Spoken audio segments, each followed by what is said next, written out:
Magandang araw po sa mga kapwa ko Pilipino. Ako po si Alden Richards, isang proud Filipino taxpayer.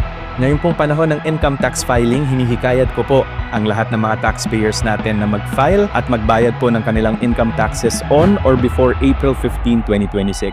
Ang tamang pagbabayad po ng buwis ay mahalagang ambag natin sa patuloy na pag-unlad ng ating bansa para sa mas maayos na serbisyo publiko at mga programang makakatulong sa pag-angat ng bawat mamamayang Pilipino. Upang maiwasan po natin ang rush o penalties, syempre ayaw po natin yan, mag-file at magbayad po tayo ng maaga o sa takdang panahon. Para sa karagdagang impormasyon, bumisita lang po tayo sa website ng Bureau of Internal Revenue o sa pinakamalapit na BIR office sa inyong lugar. Ito po, paalala ko lamang po sa inyo, magbayad po tayo ng tamang buwis sa tamang oras para sa mas maunlad na Pilipinas.